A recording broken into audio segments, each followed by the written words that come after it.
Esta conferência será gravada agora. Beleza, pessoal, vamos lá.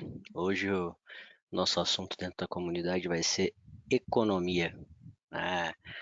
Vamos abordar alguns aspectos e deixar mais claro para muitos aí, que eu acho que vocês devem, né, ouvir todo mundo falar economia para lá, economia para cá, mas será que vocês sabem de fato, né, alguns conceitos básicos de economia? E não dá para a gente avançar num conteúdo sobre, né, economia, macro, micro e impactos políticos na economia sem saber o básico, né? Então, por isso que hoje esse encontro é para a gente alinhar esse basicão. Fechou? É... Alguém aí sabe me dizer o que é, né? O significado de economia?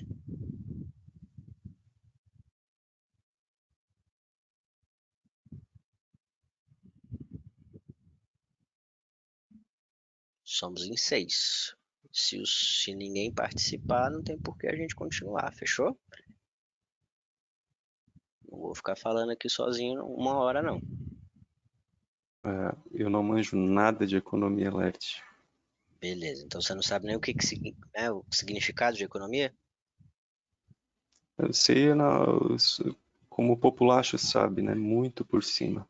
Então explica aí o que você sabe. Cara, prefiro até nem falar nada, porque vai sair bosta. Ué, mas se você não falar, a gente não consegue dar início. Se ninguém falar nada, para que a gente tá fazendo aqui?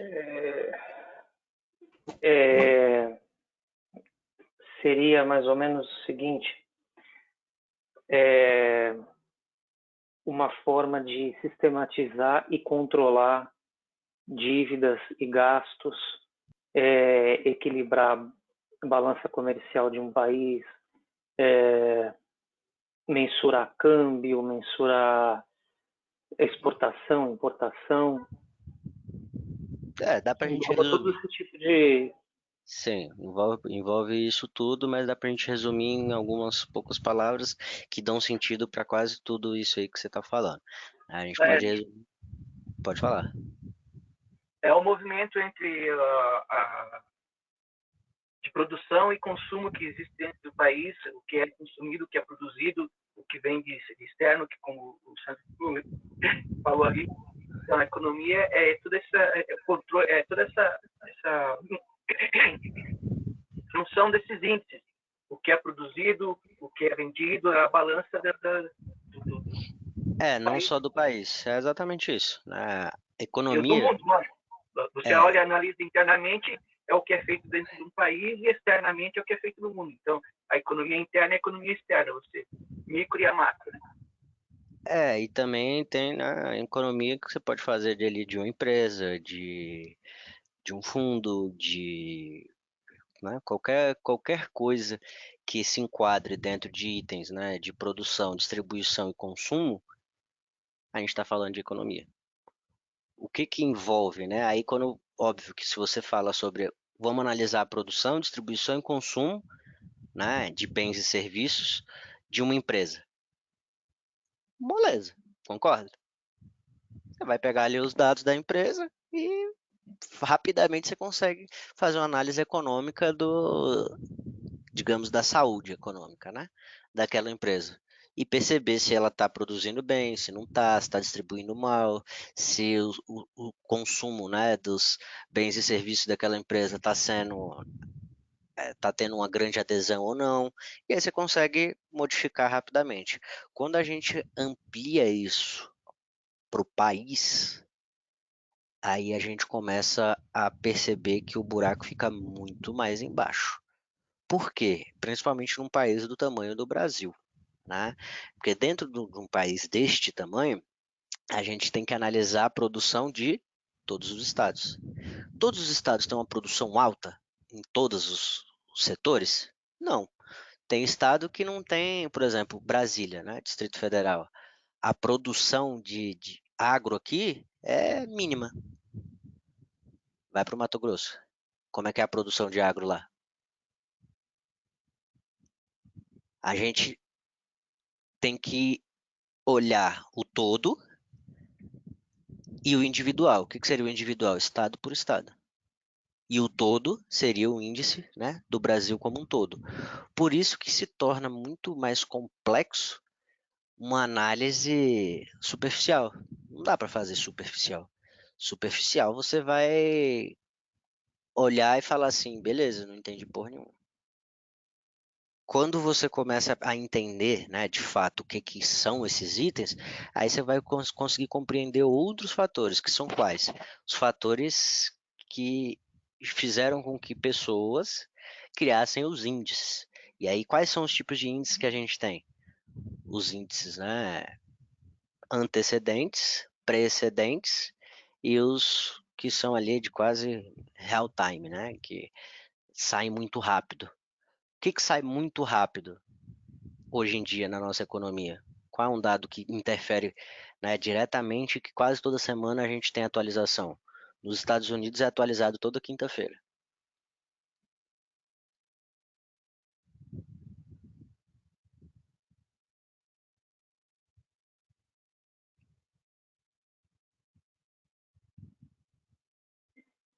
Lá não é emprego? Não ouvi. Lá não é emprego? Eu não lembro direito se é. Ou é medida da inflação? De desemprego. Quinta-feira sai toda quinta-feira dos Estados Unidos e aqui semanalmente também, né, alguns meios divulgam esses dados. Então a gente consegue perceber que, pô, desemprego, mas o que o desemprego tem a ver com a economia? Alguém aí consegue fazer o link? É o termômetro geral, né? O desemprego. Que a economia é o resultado dos bens e consumos. Se está tendo desemprego, é sinal que não está tendo produção de bens. Não está tendo produção de bens, é sinal que pode não estar correndo consumo. Se não está ocorrendo consumo, pode não estar gerando emprego. Então é um círculo isso aí, né? Seria a saúde das empresas? Não necessariamente a saúde, está mais ligado ao que o Fernando falou de, cara, se eu penso assim, se eu estou demitindo, eu estou produzindo mais ou estou produzindo menos? Uhum. É porque é uma cadeia, né? Inicia como? Uhum. Eu tenho uma empresa, né? Temos empresas no Brasil todo. E aí nós pegamos, né, um resultado que é por estado e depois um resultado, né, do país como um todo. E aí a gente vai perceber o quê? Pensa assim, se está tendo mais desemprego, significa que as empresas estão produzindo mais ou menos? Estão produzindo menos porque estão vendendo menos. Não, calma. Vamos um passo por vez, que aí fica mais claro na cabeça de todo mundo. Se tem gente sendo demitida, está produzindo mais ou menos? Menos. Tem menos produção. Se tem menos produção, a gente entende que vai ter uma distribuição menor, certo? E o consumo também vai ser menor. Por quê? Esse cara que foi demitido, né? A gente está colocando aqui uma pessoa, mas o dado não é uma pessoa que é demitida por semana, né? Principalmente na pandemia, foram centenas de milhares de pessoas que foram demitidas. Essa pessoa que foi demitida, esse cara vai se preocupar em comprar um relógio? Ele vai se preocupar em trocar de carro? Ele vai se preocupar né, supérfluo? Não. Ele vai se preocupar em botar comida na mesa. E aí ele vai restringir tudo e vai para o básico. Então a cadeia toda é afetada. Como? Tem menos produção, obviamente por ter menos produção que estão demitindo funcionário. Né, se estão produzindo menos, vão distribuir menos e vai ter menos consumo lá na ponta final.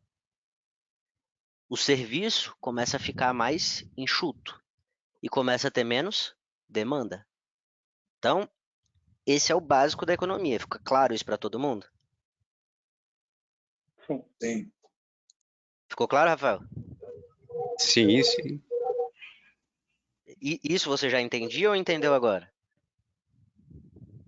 Não, isso aí é o básico, isso aí eu compreendo. Beleza. Então, aí agora a gente vai partir para a parte que, digamos, diz respeito a gente no mercado financeiro, né? Tem muitos dados que vão mensurar cada uma dessas coisas. E esses dados, né, esses índices que foram criados para mensurar essas partes, são índices que foram criados para poder ali auxiliar a tomada de decisão de quem?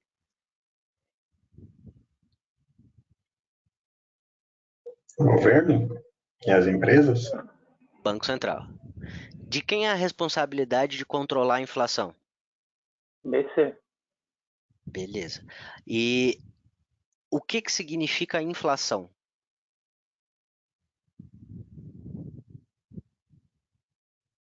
Aumento do preço dos produtos? Só isso? Aumento de custo de produção. É o que ele falou, aumento de custo de produção. Aumenta tudo.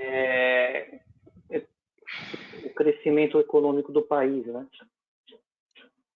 A inflação, ela faz com que tenha aumento de preços de bens e serviços, né? Por que os bens e serviços começam a aumentar por conta da inflação?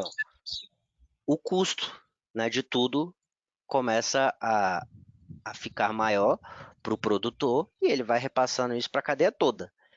Só que o real fator da inflação que vocês têm que ter na mente é o quê? Diminui o poder de compra. Por quê? Desvaloriza a moeda local. Qual é o papel do BC tentando controlar a inflação? Né, o que deveria ser de todos os bancos centrais, é tentar uma estabilidade nos preços para preservar o valor da moeda, no nosso caso, o real.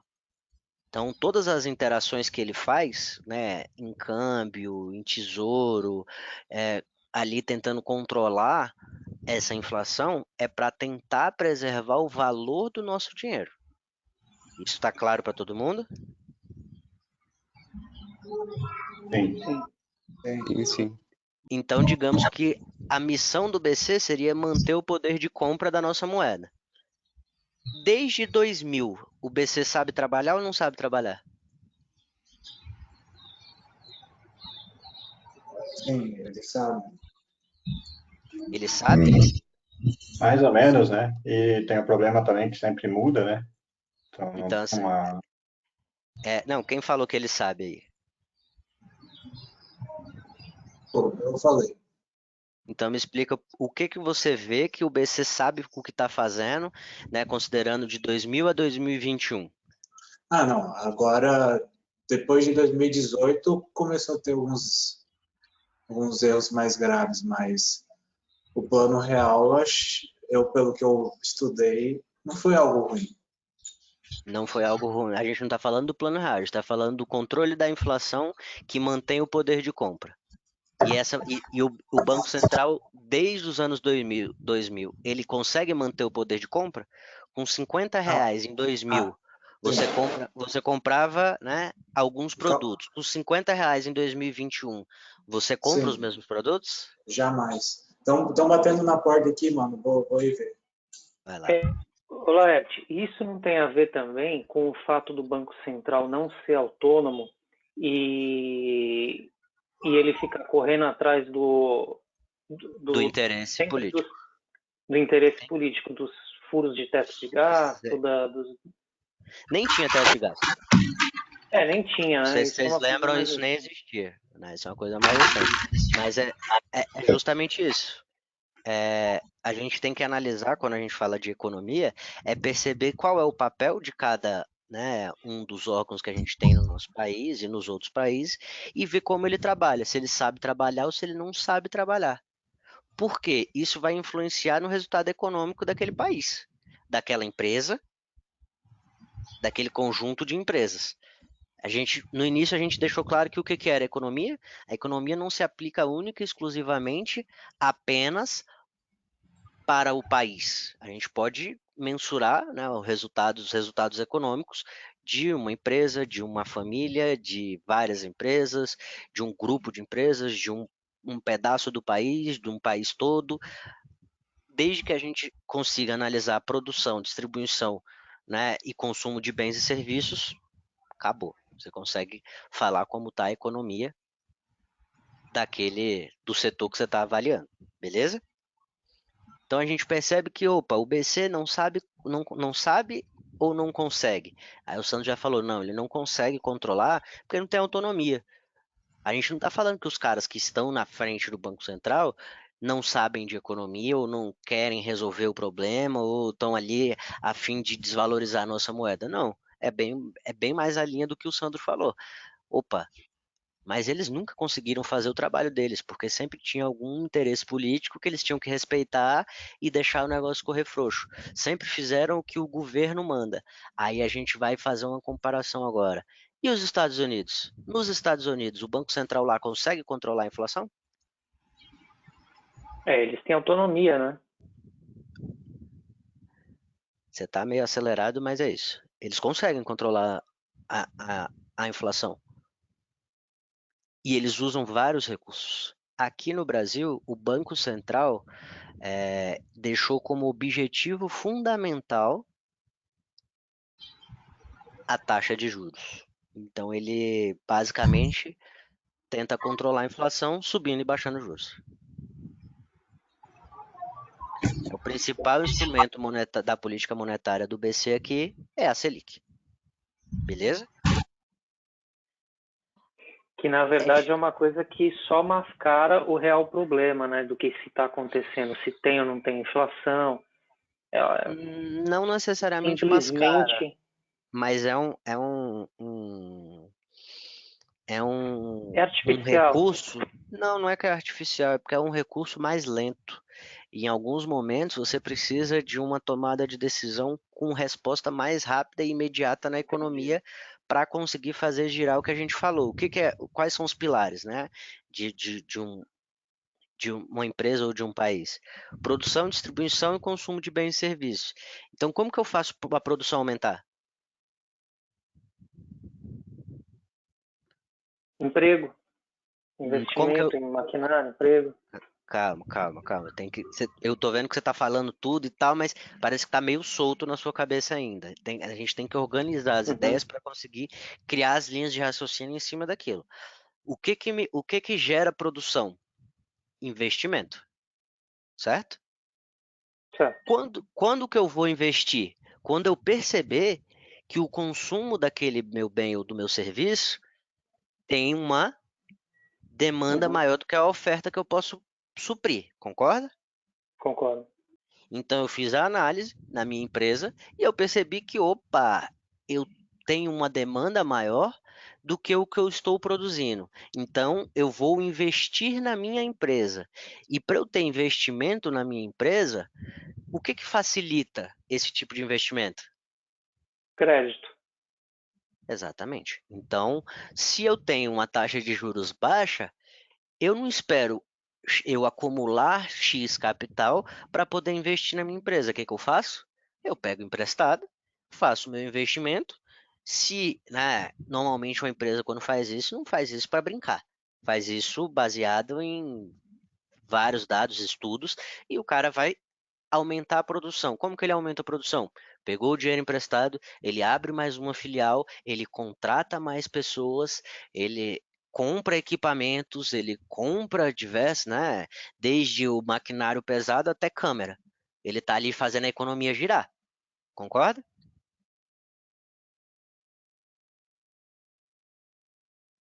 Sim, sim.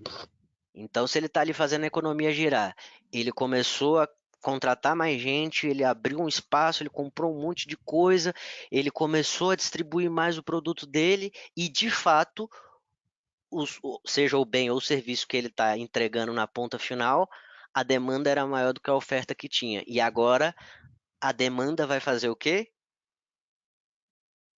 Vai aumentar. Junto com a oferta.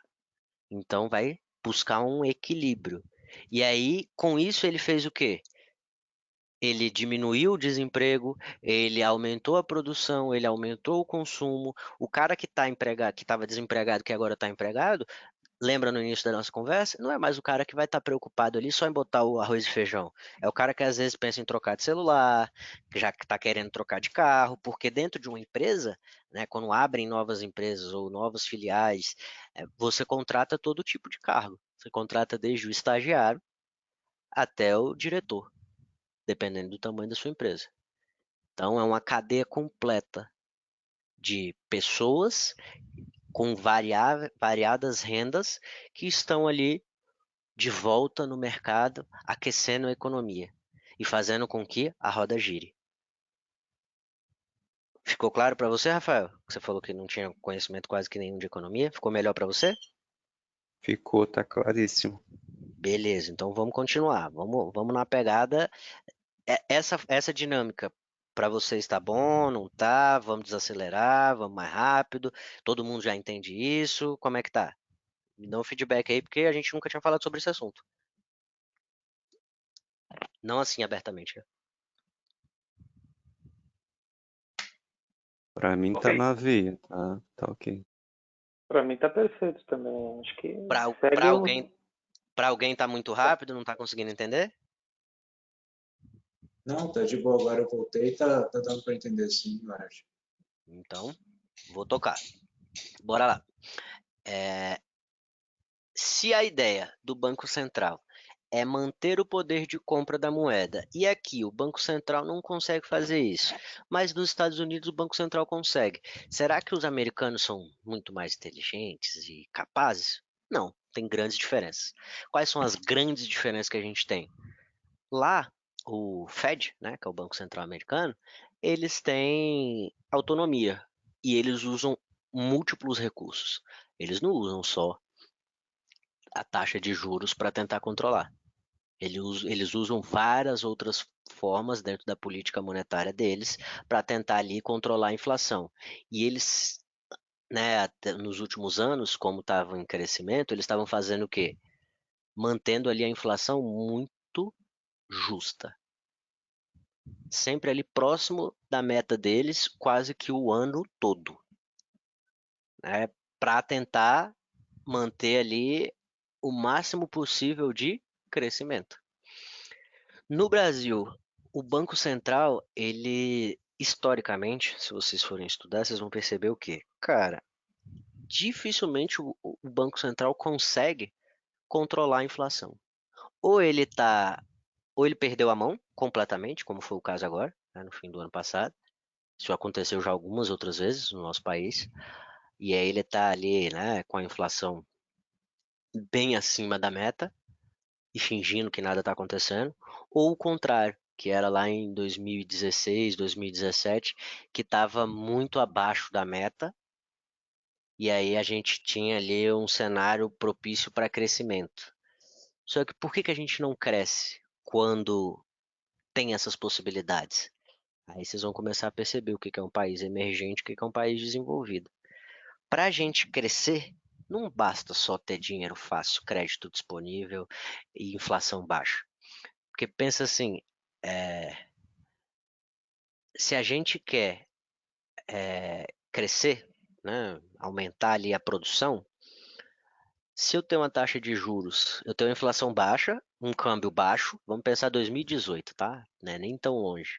Dólar a 3,30, né? Parecia caro naquela época, porque ele estava ali rondando os R$ 3, então foi para 3,30, todo mundo começou a falar, nossa, tá muito caro. Agora a gente nem imagina um dólar abaixo de 5. E aí a gente tem que pegar o retrospecto. 2018, a gente tinha ali um cenário que a inflação estava baixa, o câmbio estava moderadamente controlado, taxa de juros estava onde? Nas alturas. O que o Guedão tentou fazer quando ele entrou? Não, isso aqui tá fácil de resolver. Se você olhar, né, conceitos econômicos, você fala mole de resolver.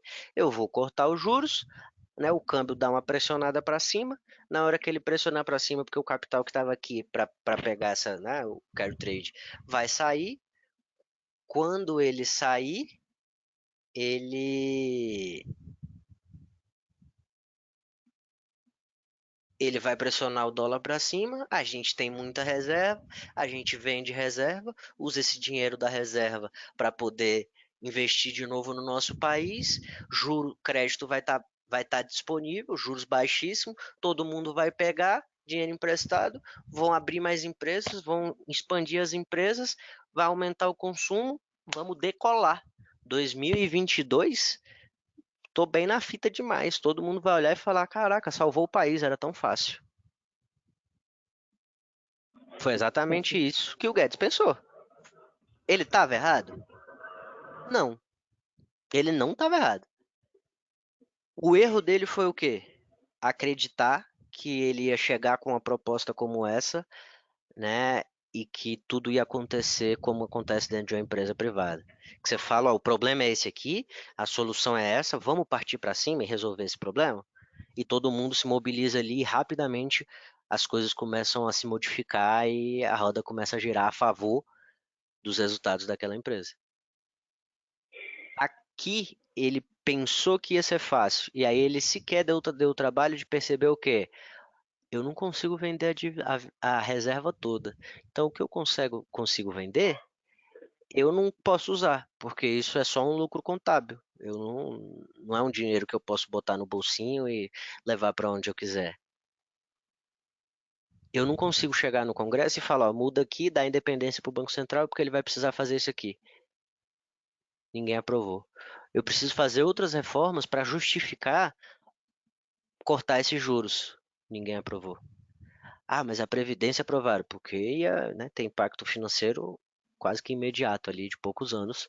E aí foram lá e correram para, né, tomar a frente. Acho que vocês devem lembrar que né, os dois presidentes da Câmara e do Senado foram lá para tentar fazer aquilo ali, né, material para a campanha política futura deles. Não era nada porque eles estavam preocupados com o país. Então, o plano inicial parecia que era, né, pô, vai resolver. Não se atentaram para os outros riscos que existem no Brasil, né, o risco fiscal, o risco, né, a segurança jurídica que não existe, e foram cortando juros, junto com os Estados Unidos, junto com a Europa, junto com Japão, China, todo mundo foi cortando juros e o Brasil achando que era um país de primeiro mundo, vamos cortar juros e vai dar tudo bem. E um dos maiores erros do BC foi não parar de cortar juros na pandemia. Na pandemia ele tinha que ter aumentado os juros. Se isso tivesse acontecido, talvez o nosso cenário hoje seria diferente. Só que como continuaram cortando e chegaram até 2%, cara, a gente tem diversos problemas que não justificam. Mas isso aí a gente vai abordar em um outro momento. Hoje, o que precisa ficar claro, né, na mente de todo mundo sobre economia? O que a gente já abordou até agora, e aí agora a gente vai para os próximos quesitos que são extremamente importantes e aí a gente vai entender o porquê que muita gente fica extremamente preocupada quando o câmbio tem um estresse. Uma das responsabilidades do Banco Central é fazer o quê? Manter os preços mais estáveis. Por quê? Isso gera, quem tem empresa aí vai saber na hora. O que isso gera, né, para o cara que tem uma empresa e está fazendo planejamento?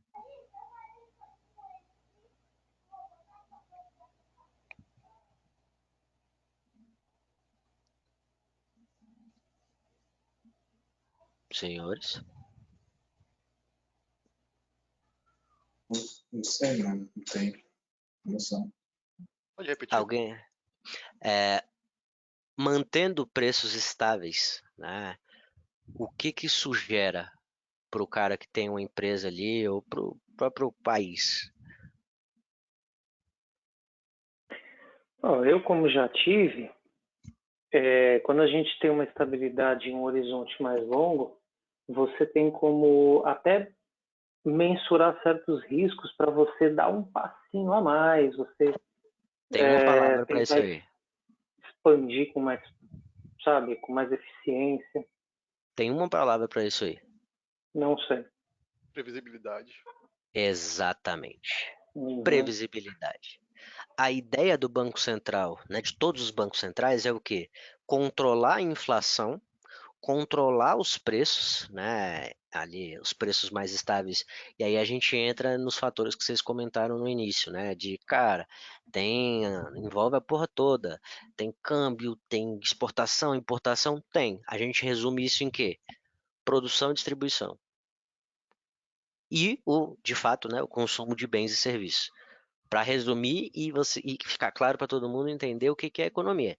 Depois a gente vai aprofundar no quê? cada aspecto desse, qual é o impacto na economia como um todo do nosso país.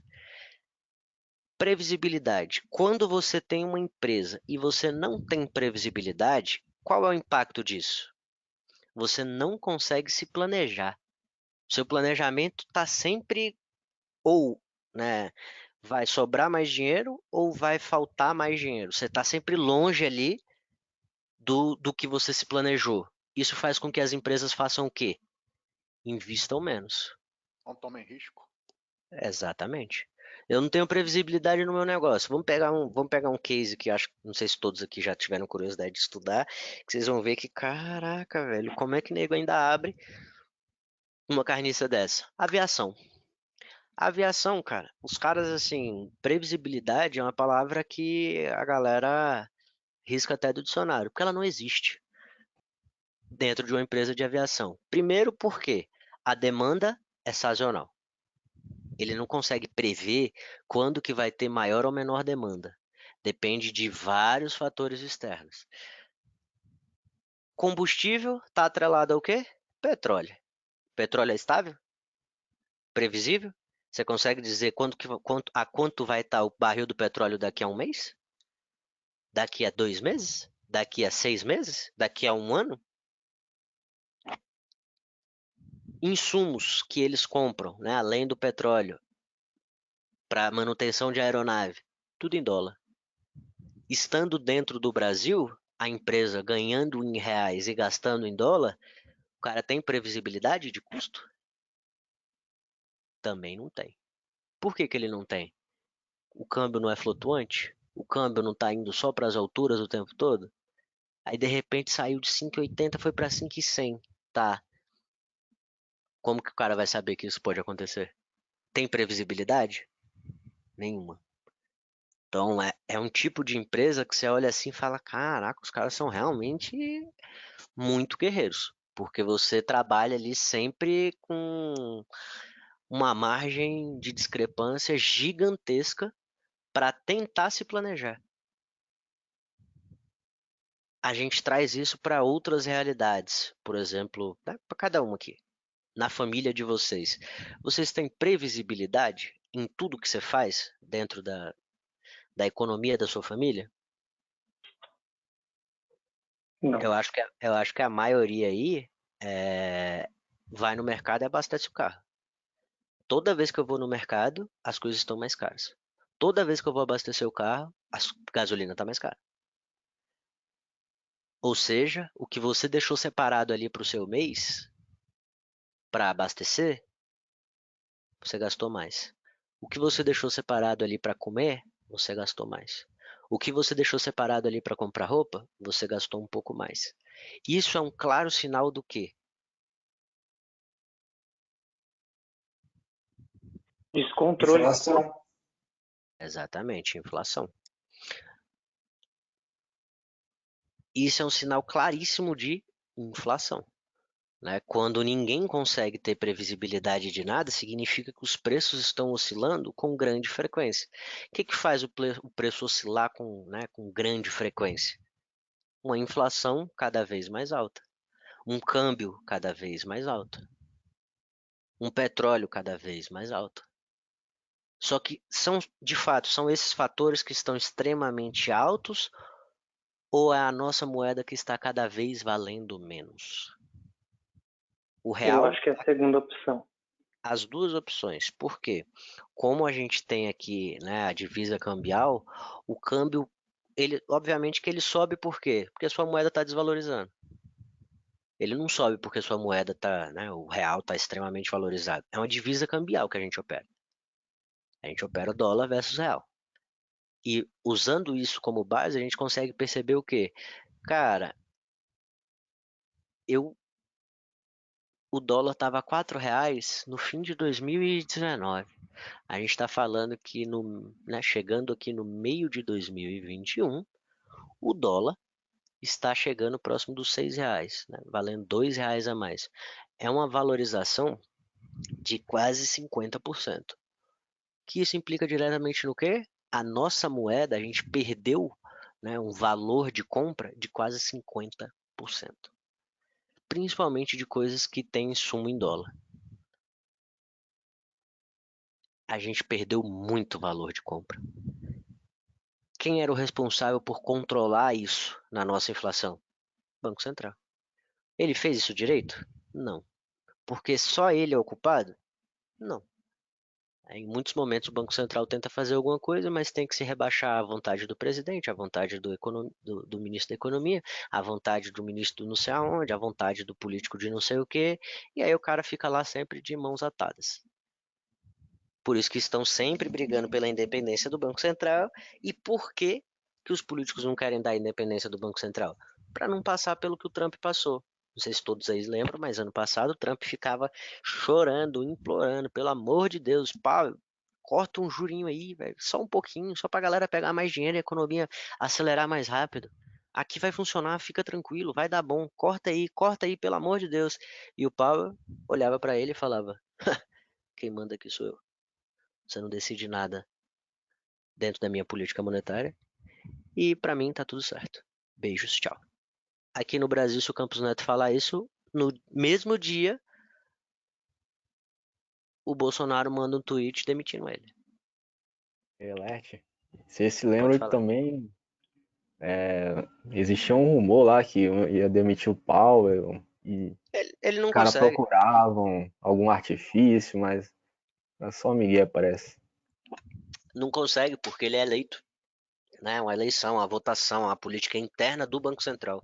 Não é. O presidente pode indicar alguém, sacou? Tipo, ó, vou indicar alguém aqui e aí vocês avaliam se essa pessoa é boa ou não é.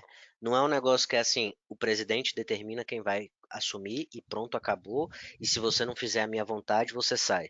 Mais ou menos igual como o Bolsonaro fez na Petro.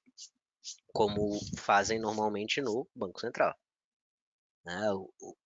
O Ilan saiu, entrou o Campos Neto. Quem escolheu o Campos Neto? Alguém Campos lembra Neto do é. Tomini? Lembro. Quem? É. Tombini era vida louca. Tombini era pros cocos. O restante, todos os outros que vieram depois, são o quê? Pau mandado. O Olha lá, Campos Neto. eu não sei Pode se você falar. lembra, mas o Paulo Guedes fez uma declaração pública reclamando do Campos Neto ter abaixado demais a taxa. Sim. Foi Ele muito. fez uma declaração pública e na sequência ele fez o quê? Agora Vendeu não lembro. reserva. Vendeu reserva.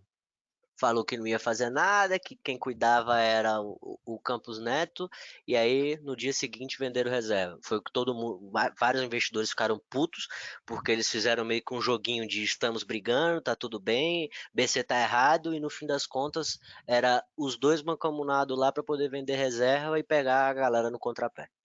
Se aproveitaram da alta para vender reserva. Então assim, aí é uma coisa que vocês vão pegar com o tempo. Cara, não tem ninguém amigo de ninguém na política. E o cargo do Banco Central é um cargo político, não é um cargo técnico. Todos os presidentes do Banco Central são políticos. Todos os ministros da economia são muito mais políticos do que técnicos. Ninguém está ali para executar fielmente o que sabe sobre economia. Tá ali porque é amigo, é chegado, conhecido de alguém e tal, e vai suprir a demanda, que é o quê? Faço o que eu quero. Normalmente, se vocês pegarem no histórico, o presidente do BC está extremamente ligado ao ministro da Economia. Os dois ali sempre estão tentando definir. Não sei se vocês lembram, a época que isso não era assim, Meirelles. Meirelles entrou nos 45 do segundo, e aí vocês vão lembrar de pensar em outra coisa. Tá todo mundo aí veiculando há mais de um ano que o Guedes vai sair, né? Não, se o Guedes sair, meu Deus do céu, e agora? O que que acontece no país? O que que o Guedes fez, velho?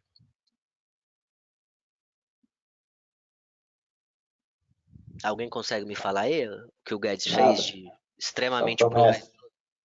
Só prometeu. Desde 2018. Tudo que ele tentou fazer, ele fez algumas coisas. Vendeu reserva, deu errado. Ele tentou a reforma da Previdência, aprovaram mais do que o que estava no plano do Meirelles, mas não foi graças a ele, foi graças aos próprios políticos lá que quiseram, né, usar isso como campanha eleitoral para eles. Ele não fez nada, velho. Nada. Sabe o que é nada? Nada. É o que eu já falei algumas vezes para vocês, eu tenho para mim opinião pessoal, tá? Que ele tá no governo só para tirar proveito das movimentações que o governo acaba fazendo. E aí ele sabe de antemão e tira proveito ali, porque assim, para a carreira dele, não tem benefício nenhum ele falar que foi ministro da Economia de 2018 a 2022. Ele fez nada. Ele não conseguiu executar praticamente nada do plano econômico dele. O país está cada vez mais endividado, a inflação está cada vez mais alta, e ele vai para a televisão para falar que não, que está tudo normal, está tudo bem, o horizonte é magnífico, vai tudo dar certo, vamos nos recuperar rapidamente. Só que a inflação tem outro fator, né? Ela não diminui só o poder de compra, ela aumenta também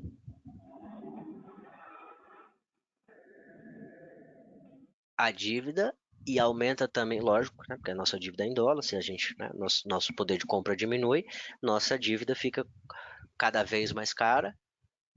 O que a gente começa a desestimular? Investimento externo. Quem quer investir num país que está, né, numa situação fiscal ruim, sem segurança jurídica? Se vocês começarem a estudar um pouquinho sobre economia, vocês vão perceber que o Banco Central não consegue controlar nada. Então, o negócio aqui é bem caótico. Para o investidor externo se chama o quê? Risco. Quem quer tomar um risco desse tamanho para ganhar, né, uma merrequinha na diferença de juros? Quase ninguém. E aí o Banco Central percebeu o quê? Pode falar. Você falou que acha que o Guedes está se aproveitando disso, né? A gente tem que ver também que uma grande parte da carreira dele foi feita lá fora, né? E se ele tem um bom link lá fora, ele realmente consegue se aproveitar bastante, né? Sem nenhum risco jurídico. Enfim, como ele faz, ele não é bobo. Mas assim, ele não tá no governo porque ele acredita que vai conseguir daqui pro ano que vem. Ele tem uma desenvoltura política até boa, perto de outros economistas. Ele já percebeu que, cara, todos os políticos usaram a pandemia para conseguir controlar a situação, né? Não sei se vocês lembram, mas quando o presidente caminhou para o Congresso, né, colocar o país em estado de calamidade lá para poder passar licitação, passar por compra sem licitação e todas essas outras coisas que, né, que abre as pernas, votaram de madrugada e de noite. Chegou no Congresso depois do almoço, no outro dia, 8 da manhã, já estava aprovado. Vocês acham mesmo que esse bando de político vagabundo, safado que a gente tem no nosso país ia trabalhar de tarde, de noite, de madrugada para aprovar nas duas casas alguma coisa que fosse bom pro povo? Claro que não, porra. Por isso que eu sou um anti-Estado. Então, assim, se você olha isso, você começa a perceber, então a pandemia no Brasil, se você olhar a mídia, começou a falar que estava tudo bem perto de quando? Perto do quê? Perto da eleição do ano passado. Aí as mortes diminuíram, a contaminação diminuiu, tudo ficou a mil maravilhas, vacina tá chegando, tá tudo certo, vamos reabrir tudo, vamos embora. As escolas que as crianças não podiam estudar, pode votar sim, tá tudo certo, não vai ter contaminação não, é votação, é um direito do brasileiro, temos que ir. Terminou a eleição, opa, calma aí, tá piorando, fecha tudo. Ó, demo mole, não podia ter aberto não, fecha tudo de volta, praia não vai, escola, criança não pode ir. E aí agora já tem político que sequer disfarça, né? Veiculando o quê? Ó, a gente só vai conseguir alcançar o estágio ideal de vacinação em outubro do ano que vem. Então a gente vai ser assolado ainda pela pandemia até outubro de 2022. Coincidência, né? Outubro de 2022. Outra coisa que é uma puta de uma coincidência. Ah, quando fecharam novamente todos os estados, inclusive São Paulo, o ministro do Supremo vai lá e inocenta o Lula de tudo. Ninguém podia ir pra rua, ninguém ia querer ir pra rua, e a polícia ia ter, né, ia estar livre ali para coagir todo mundo a voltar para suas casas por conta do quê? Não é a pandemia. Vocês não podem ir lá, né, reivindicar nada. Pandemia. Vocês acham também que isso é coincidência? Vai ter gente que vai dizer que é. Para mim, nunca será. Acompanhando cada vez mais de perto, né, desde 2017 ali, começo de 2018, sobre política e economia, não tem um pingo fora do lugar. Não tem uma atitude que eles façam que não seja extremamente bem pensada, que seja extremamente bem articulada para conseguir alcançar ali o objetivo deles.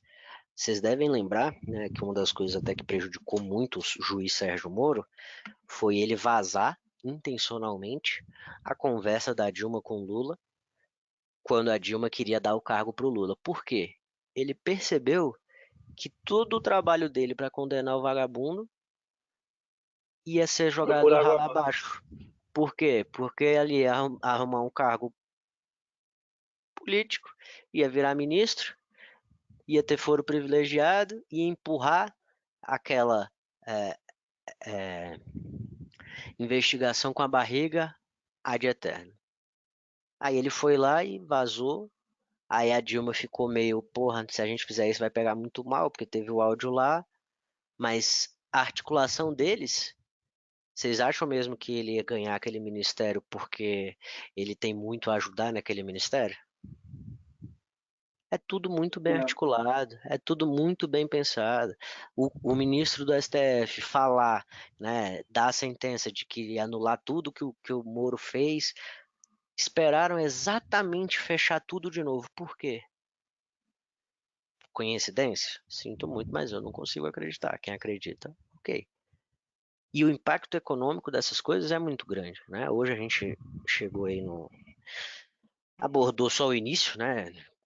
Que é a economia, né? Para abrir um pouco a mente de vocês, vocês começarem a pensar e perceber que tinha gente que não tinha aí o conhecimento básico, ou às vezes achava que tinha e não tinha, ou que não tinha e tinha. Então hoje a gente conseguiu alinhar isso, né? O que que é economia, qual é a missão do Banco Central, como que o Banco Central aqui usa isso, né? Que é mais voltado na taxa de juros. E aí os próximos papos sobre isso a gente vai aprofundar no quê? Nos índices, como é mensurado os índices, qual é o impacto da mudança, né, da, da, da Selic, porque quando o BC muda a Selic, o valor da Selic afeta várias outras taxas. E os índices que eles usam para poder, né, mensurar isso são índices que têm uma informação extremamente lenta. Então, naturalmente, o BC, a gente vai avaliar isso mais a fundo, mas vocês vão ver que, cara, naturalmente, as atitudes do BC, ele está sempre atrás. Ele está sempre correndo atrás do rabo. Ele nunca está à frente de uma possibilidade, ele está sempre atrasado. E aí perde a mão, que foi o que aconteceu ano passado, e aí coloca os juros extremamente baixos, não chegou para ninguém, né, um financiamento a 2%, porque os bancos, né, por mais que o BC ache que, não, botei a 2% aqui, a galera vai respeitar isso. Não vai, cara. Não vai. Não tem banco que vai emprestar dinheiro com juros a 2% num país como o nosso, no nível de inadimplência como o nosso, no nível de desemprego como o nosso, né, no nível de imprevisibilidade como o nosso. Essa é uma palavra que vocês têm que estar sempre em mente. É previsível, né, as coisas para a empresa, para o país? Pô, não é. Quando é, o que que acontece? O negócio vai de vento em polpa, porque você sabe, é que nem vocês pegarem o plano de vocês, o plano operacional de vocês. É previsível? É. Você sabe quanto que você vai aceitar perder, quanto que você vai buscar para ganhar, quantos dias que você vai operar, quantos dias que você para, quantos lotes você usa e tal. Você sabe tudo isso, não sabe? Você chega lá na hora e só tem que executar. É a grande dificuldade da maioria, mas ok, vamos pensar que é só executar. Vou lá e só vou executar. Sem analisar, eu vou só executar e baseado no plano que eu tenho aqui, eu vou seguir. No fim, vai acontecer o quê? Vai dar bom. Se você acerta mais de 50% das vezes, você vai estar positivo. É previsível o que vai acontecer? Baseado na sua estatística, é. Aí pensa se você não tem. Aí vocês vão pegar o cenário antigo de vocês, sem fazer nenhum desses tipos de planejamento, de organização, né, de gestão de resultado. Era previsível o resultado de vocês? Também. Só que era previsível que ia dar merda. A previsibilidade que vocês tinham era essa. Vai dar merda. Porque você não sabe quanto que você veio buscar, você não sabe quanto que você vai buscar na semana, quanto que você perde na semana, quanto que você busca no mês, quanto que você perde no mês, quantos lotes você vai usar, você não sabe qual a operação que você vai fazer, o que que você vai analisar, o que que está dando certo, como que você vai analisar a sua tela, você não sabia nada, não fazia nada disso. São aí quase 10 fatores que vocês ignoravam. Era previsível que uma hora ou outra ia dar ruim. Agora é o contrário. É previsível que vai dar bom. Por que que vai dar bom? Porque você sabe o que está fazendo. E você consegue, opa, ajustar ali enquanto está caminhando. É o que toda empresa faz. Né? Vocês fazem um controle da economia do capital de vocês, baseado nos fatores que vocês já conhecem.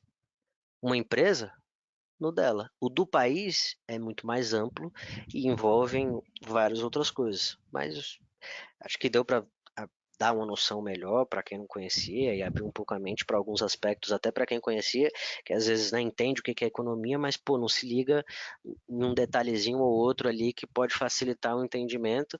E pelo que a gente observou aqui, ficou mais claro para vocês porque que eu normalmente vendo índice. Sim.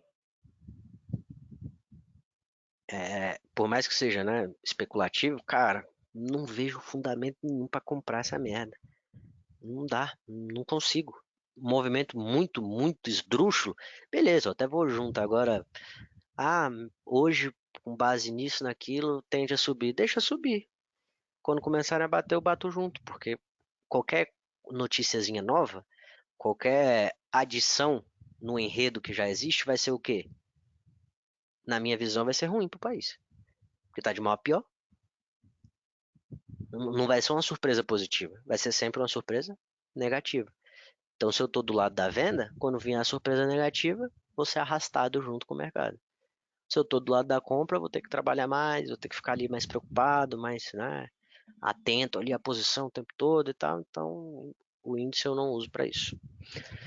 Alguma dúvida sobre economia? Alguma sugestão? Alguma, né, colocação? Alguma coisa que a gente pode debater no próximo bate-papo sobre economia? Como é que vocês acharam do que a gente falou?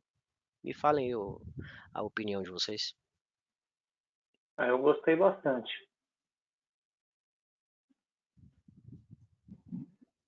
Para a primeira aula, assim, foi bom. E o planejamento para as próximas aulas é interessante também. Falar dos índices e tal. Ô, Laerte, Pode me falar, Julião. explica, por favor, por que assim, vamos colocar, cara, se um cara que está à frente de uma economia de um país sabe que esse corte de juros não está chegando na ponta e eu continuo insistindo, eu não consegui entender, eu não vi lógica nisso. Cara, você vai ter que perguntar pro Campos Neto, porque eu também não consigo entender. Você tá vendo que você cortou de 14, foi ali descendo, chegou em 8, chegou em 6, chegou em 4. Cara, a inflação começou a aumentar. O câmbio começou a pressionar drasticamente. Entrou numa crise, né, uma pandemia global. Qual que seria a atitude mais sensata? Sobe os juros. Que aí a gente segura a inflação, porque pode ser que feche as empresas aqui, pode ser que alguns setores fechem, a gente vai ter uma desaceleração econômica natural por conta da pandemia. Então, a gente não tem recursos, né, para ter um juros baixo e a economia ser fomentada. Não tem investidor externo que vai vir para cá com juro baixo. Infelizmente, essa não é a realidade do nosso país. E da maioria dos outros emergentes. E aí você pega, vê México. Pô, o México cortou um pouco, mas ele parou aonde? Pouco abaixo de 5%, ele falou assim, opa, calma aí, se eu descer mais que isso aqui, eu me complico. O Brasil não. Foi na euforia. BC, o Fed cortava, eu corto. O Fed corta, eu corto. O Fed corta, eu corto. Não, o Fed tá lá em quase 0%, eu tô em 2%. E não sei se vocês lembram do último comunicado. Quando chegou em 2%, foi assim. No primeiro comunicado foi assim. Acreditamos, né, que esse é o patamar ideal e agora vamos aguardar ver o resultado dos cortes que a gente fez, né, dos últimos 2, 3 cortes que a gente fez, para decidir se a gente continua ou não cortando. Para mim é insanidade. Então, eu vejo uma coisa assim, o fato de não chegar na ponta final, que é a população, o pequeno empresário, o microempresário e tudo mais, e só os grandes sempre terem esse tipo de benefício, eu vejo muito isso como uma parte como político, outra parte acomodação da população mesmo, que sempre é assim mesmo, porque você vê, não existe uma reclamação, não existe queixa contra os bancos, todo mundo tem uma política de deixar correr solto. Sandrão, E nem existe uma variedade grande de bancos, cara. São 5. Exatamente. Você vê nos Estados Unidos tem mais de, tem 300 bancos aqui, tem 7, 8. Grandes Entendeu? mesmo são 5. 5, né? Você E a fala gente tem aí 3. O país que tem, né, uma população gigantesca como essa está na mão de 5 bancos praticamente. Agora, se você pegar e for atrás, por exemplo, de instituições financeiras pequenas de crédito, tem centenas por aí. Sim. Fiscalização de taxa de juros não existe. Como fala, uma lei de consumidor que seja aplicada, por exemplo, você não pode, por lei, você não pode pegar um financiamento que vai passar de, não sei se é 48%, 49% de juros total sobre o valor pego.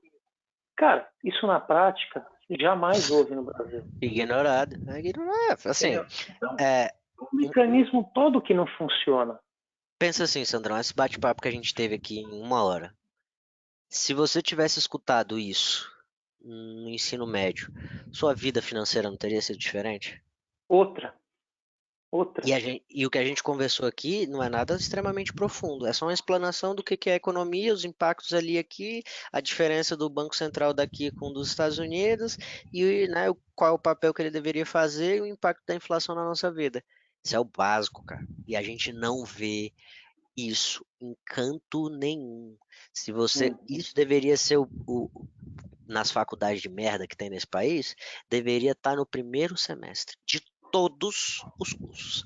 Não importa se você é professor de geografia ou se você vai ser economista. Você tem que saber o básico sobre economia. O básico, porque você tem que saber gerir suas finanças. Então o brasileiro, ele é criado desde berço sem saber nada de economia, sem saber nada de política, sem saber nada de investimento. Aí você fala que, porra, as pessoas não reclamam do que está acontecendo porque nem entende. Você pensa assim, quem é mais afetado pela inflação? Pobre. As famílias de baixa renda são extremamente mais afetadas. Né? Porque ele não tem de onde entrar mais renda e cada vez o dinheiro dele vale menos. Então, os maiores prejudicados com a alta da inflação são as famílias de baixa renda. Agora você vai entender o porquê que o governo prefere que exista inflação. Se o cara de baixa renda está precisando de dinheiro, a inflação está alta, eu viro para ele e falo assim, vou te dar um auxílio, vota em mim. O que acontece? O cara se elege. É o famoso populismo. Agora vocês entenderam, quem não sabia disso, né? Entendeu o que é o Brasil. E o porquê que os políticos querem inflação e querem sempre a desvalorização da moeda para poder o Estado ficar cada vez maior, o Estado ter que ajudar cada vez mais as pessoas e conseguir cada vez mais voto. E aí os caras estão sempre no poder, roubando ali do jeito deles, e o povo que é mais pobre, cada vez mais pobre, quem tem, né, mais capital fica cada vez mais rico. A ideia dos políticos no Brasil é essa. É cruel, né? Se a gente for levar o pé da letra, é extremamente cruel. Mas é o que os caras pensam, velho. É isso. Se resume exatamente nisso. A política do nosso país é de fabricar ignorantes ao máximo possível. Porque Claro. não reclama, são baratos. Quanto menos conhecimento, por que você acha que aqui no nosso país, né, Paulo Freire é adotado em todas as escolas, o MEC defende Paulo Freire a todo custo? Porque a ideia dele é o quê? Desde o ensino médio, né, do fundamental ali para o médio, você já começa a formar um monte de ameba que acredita que pode dar opinião de tudo sem estudar para nada, e o conteúdo passado é o menor possível. Você pega um adolescente de 15 anos que só estudou em escola pública e um adolescente de 15 anos que estudou numa escola particular boa, a diferença de conhecimento assusta. Parece que é um de um país e outro de outro. Porque o moleque, dependendo da escola pública, se for muito boa, o moleque com 15 anos, ele já tem essa noção básica todinha aqui de economia. E quanto que no ensino nem existe. Fundamental, no outro tipo de ensino público, não existe. Público. Não Aí existe. O que acontece? E se você pegar, por exemplo, diretório acadêmico de letras e humanas de faculdades. Tudo esquerdista. Tudo esquerdista, só que nenhum daqueles vagabundos daqueles alunos pergunta para o professor quanto que o professor ganha por mês. Eles são é uma doutrina, cara. Se você pegar o que é ensinado pelo Paulo Freire, desde da creche das crianças até a faculdade, é uma doutrina de um comportamento que eles querem tirar proveito. É o cara que quer que o Estado dê cada vez mais para ele. Tá enraizado na cultura e nas escolas dos brasileiros. Não adianta olhar para o país e achar que ele vai mudar porque meia dúzia de gente está falando sobre economia. Não vai, cara. Não vai. O pobre vai ficar cada vez mais pobre, vai precisar sempre colocar o filho em escola pública. Dentro da escola pública ele vai ser ensinado que o governo que tem que dar as coisas para ele. Ele vai se formar, vai trabalhar, vai ficar pedindo para o governo vai dar, ele vai votar no cara e continua. É um ciclo. É um ciclo. É um ciclo que se repete há décadas e mais décadas e dificilmente vai ser quebrado nesse país. Por isso que o horizonte que a galera fica sonhando aí de não volver um país, o Brasil um dia se torna um país de primeiro mundo, não vai ser emergente, pouco provável. Né? Pensa assim, por que a China está se tornando uma potência cada vez maior e os Estados Unidos já está começando a ficar com medinho da capacidade da China? Os caras começaram a investir em quê? Tudo. Estudo, em produção, em tecnologia. Eles são praticamente os compradores do mundo. Eles compram tudo que todo mundo tem, todos os outros países têm para vender. Só que eles compram, lá eles fabricam, depois eles vendem de volta para você. O que o Brasil faz? Pega os insumos, fala, toma aqui, China, preço de banana, porque eu aceito você me pagar o preço que você quer. E aí depois eu compro os produtos de você. Aí tem a réplica, tem o falsificado, tem o produto mais ou menos, tem o produto bom. Por que a China parou de ser, né, o país alizinho emergente, boquetinha, e começou a virar um país de primeiro mundo? Porque eles olharam e perceberam, cara, a gente tem que investir em educação. Lá na China, tem cientista querendo sair do mundo todo para ir para alguns centros de pesquisa lá. Porque os caras fazem pesquisa extremamente avançada, coisas que nem nos Estados Unidos tem gente pesquisando. Por que eles estão fazendo isso? Porque eles estão preocupados sempre com o futuro. Aqui, a preocupação do país é sempre com o futuro deles, né, dos políticos, não do povo. O povo, eles querem o povo cada vez mais pobre, cada vez precisando mais de auxílio do governo. Se vocês olharem os auxílios que começaram em 2000, agora acho que tem mais que o triplo. Tudo vira auxílio. Por quê? Porque isso dá voto. 50% do Maranhão vive de auxílio. Porque isso dá o quê? Isso ajuda o país? Ajuda o Estado? Não. Isso ajuda o político a se eleger. É só nisso que os políticos estão preocupados. Um fator que vocês têm como... Estudem, né? Pesquisem, vejam aí quem ainda não tem ciência. Cara, qual vai ser o próximo passo na nossa economia por conta desses estímulos que estão dando, esse auxílio emergencial? Inflação. Oi? Inflação. Não, inflação já aconteceu. Eu acho que tem mais pela Subjuros, frente. é subjuros. Não, Eu acho que Vai tem mais, colocar mais imposto, pô. exatamente. eu acho Imposto. que tem mais inflação pela frente ainda. Não, a inflação óbvio que vai aumentar, mas o que vai pressionar ainda mais a inflação vai ser o quê? Imposto. Vai ter que ter mais imposto. Alguém tem que pagar a conta. E normalmente quem paga a conta é o quê? É o povo. Se vocês olharem, estudarem os outros países, vocês vão ver que, cara, o retorno nunca é tão alto quanto é no Brasil. Hoje em dia, para você ter um emprego CLT no Brasil, cara, você vai.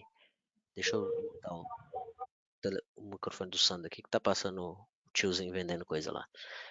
Você vai olhar os outros países, o cara paga quanto de imposto? 5, 7, 8, 10%. No Brasil, você paga 27,5%, velho. Você tem Porra, um emprego ali. Você tem um emprego ali que você ganha mais de 5 mil reais, quase 30% do seu salário volta pro governo. olha, tem mais. O imposto de consumo no Brasil é na média 18. Em qualquer Não, lugar eu não, civilizado é e 6. eu não quero nem papo contigo não, porque tu trabalha nesse leão maldito aí. Eu me sinto É, mal com isso, Larsa. tu, Eu, tu, eu, tu, me- eu tu não me mete a sinto mão mais, no dinheiro de todo mundo. eu não sinto mais mal porque eu trabalho na restituição. Ah, então tá bom. Então eu vou te perdoar. Não, mas é absurdo, cara. A estrutura do país é absurda. É por isso que não tem ninguém querendo investir aqui. Quanto mais vocês estudarem sobre a economia do país, o estado econômico das coisas dentro do país, vocês vão perceber que, cara, o que que eu tô fazendo comprando ação desse país? O que que eu tô fazendo sem estar vendidão nessa merda? É loucura você pensar que isso aqui vai dar bom e vai progredir em algum momento. A estrutura não tá feita pra isso. Tá feita pra merda mesmo. Aos trancos e barrancos é que vai sobrevivendo. Porque você pega e fala, cara, num país que o trabalhador, né, o cara que tá ali trabalhando, ganha mais de 5 mil reais, 30% do salário dele ele devolve pro governo. Isso volta pra ele como? Em nada. Por quê? Porque o governo tem que pagar os estímulos que ele usou para poder se eleger na eleição passada. A tendência vai ser o quê? Alguém vai ter que pagar essa conta desse auxílio emergencial aí. Você acha que vai pagar quem? Porque do pobre eles não têm como tirar mais. Vai aumentar o quê? Vai aumentar, né, imposto de renda, vai aumentar, vão criar algum outro tipo de imposto, pode ser que volte CPMF, de algum lugar vai ter que entrar o dinheiro. Porque não tem mágica. Quanto mais vocês estudarem sobre economia, mais vocês vão perceber o quê? Cara, é conta básica.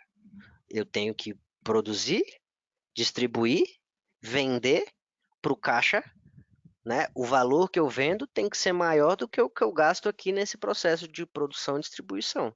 O valor que eu recebo tem que ser maior do que o valor que eu gastei, porque aí eu tenho lucro. Se não, fecha a porta. É basicamente isso. E o BC, nesse último corte de juros, ele fez o quê? Pessoal, pelo amor de Deus, venham me ajudar aqui que eu não estou conseguindo mais me financiar. Eu preciso de ajuda de vocês para conseguir pagar pelo menos as dívidas que eu já fiz. E as próximas que eu estou fazendo aqui, eu também vou precisar. Então a tendência é o quê? Juros mais altos.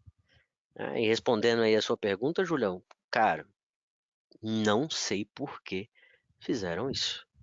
Se você perguntar para qualquer economista, quando chegou em 4, estava todo mundo falando: Meu Deus do céu, o que você está fazendo? Sobe isso, não corta. E ele foi cortando até 2 e manteve até 2 até agora, cara.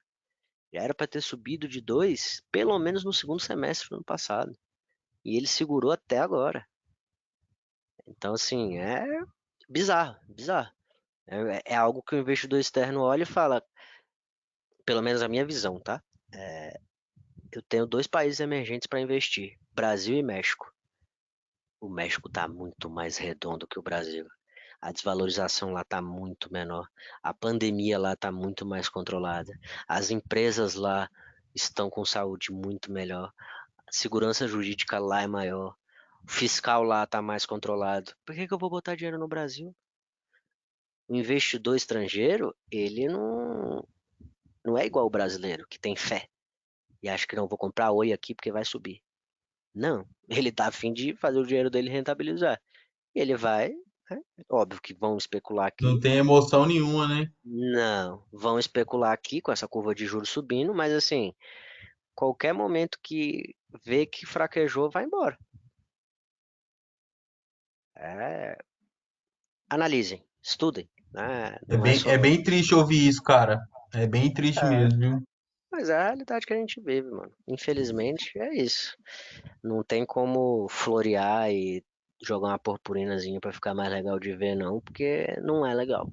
É bem triste e é um dos motivadores aí que vocês têm que pensar seriamente em levar mais a sério a profissão e tirar cada vez mais proveito da rentabilização do que vocês fazem aqui no mercado, porque o capital de vocês vai valer cada vez menos.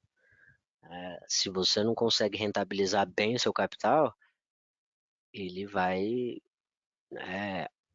decaindo cada vez mais. E isso a gente está fazendo uma comparação, né, só do real. Se você pega o valor que caiu aí 50%, né, de 2018 para 2021. Se você pega isso e, né, dolariza, compara com o dólar, foi mais de 50% de desvalorização do capital de 2018 para hoje. Então, usem o recurso que vocês têm, que é o mercado financeiro, para fazer dinheiro. Não brinca com essa porra, não. Não fica levando na brincadeira, fazendo aí igual a gente tem um brother lá no grupo da mentoria coletiva que, né, tá divulgando as coisas que a gente fala, o que a gente faz para as outras pessoas lá do curso antigo que ele fez, fazendo chacota, brincando, rindo e tal, enfim. Aproveitem. Poucas pessoas vão estar dispostas a doar o tempo dela e falar sobre esse tipo de coisa da forma como a gente fala, explicando, né, passo a passo, devagarinho, um item por item, fazendo vocês aprenderem a pensar de fato, não só mostrando que eu sei, cuspindo um pouquinho de conteúdo e se vira, né? Então, aproveitem. Aproveitem que a ideia é a gente crescer junto e falem mais, tá? Essa é a única coisa que eu peço para vocês de fato é isso. Falem mais, participem mais, que a ideia é isso aqui é uma comunidade, é a gente crescer junto. Não é ter uma visão única, mas a visão de todo mundo. E aí, óbvio que futuramente a gente vai começar a puxar as aulas sorteio, né? O conteúdo que a gente vai falar, por exemplo, vamos falar hoje sobre economia. Vamos sortear. Quem tá aqui, começa aí falando. O que que você acha, o que que você vê, e a gente vai debatendo sobre o assunto. Não tem ninguém aqui que sabe mais do que ninguém. Todo mundo aqui tá para aprender e tem sempre alguma coisa a ensinar. E a gente vai alinhando os pensamentos e vendo que, opa, ó, isso aqui faz sentido, aquilo ali também faz sentido, e vai ficando cada vez melhor preparado para viver o dia a dia no mercado. Beleza? Alguém tem alguma dúvida ou a gente pode encerrar? Para mim tá tranquilo. Para mim também. Beleza por Elete. Muito bom, hein? A ideia de Foi sortear demais. mais pra frente vai ser da hora. Se quiser continuar, ninguém se incomoda não, tá? Tem Não, mas e o almoço, rapaz?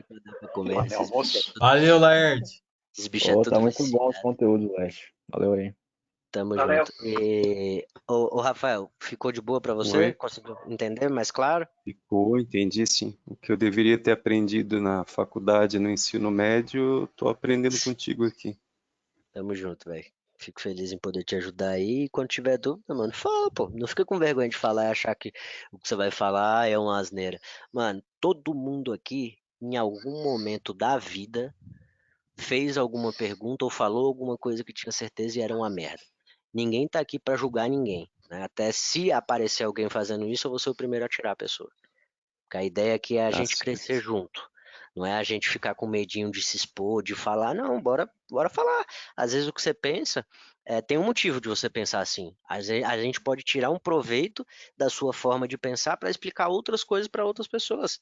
E não necessariamente a forma que eu penso é a certa. Eu estou explicando para vocês a forma que eu penso. Às vezes vai aparecer, vamos supor, tem algum economista aí que fala, não, isso aí não é assim assado. Beleza. Se ele me explicar e eu entender que faz mais sentido do jeito que ele está falando, eu vou começar a agir da forma que ele está falando. Não tem aqui uma imposição de regra, de conteúdo, de só um falando, não, é para a gente participar. A ideia, o espírito de comunidade é justamente esse, é a gente crescer junto, é todo mundo em prol da mesma coisa, que é o quê? Aprender mais, executar cada vez melhor as coisas do mercado e crescer. Né, crescer como pessoa, como profissional, e um ajudando o outro, obviamente, que se a gente aqui, estamos em 11 aqui, 11 pessoas pensando sobre algum problema, cara, é muito difícil a gente não conseguir achar uma solução, concordam? Sim. Essa é a ideia de comunidade. É a gente pensar junto sobre, né, os mesmos problemas, as mesmas coisas e se ajudando. Fechou? Fechou. Fechou. Abraço, velho. Bom final de semana. Muito obrigado, gente. Valeu. Bora lá, Fim de então. mês, hein? Falou, velho.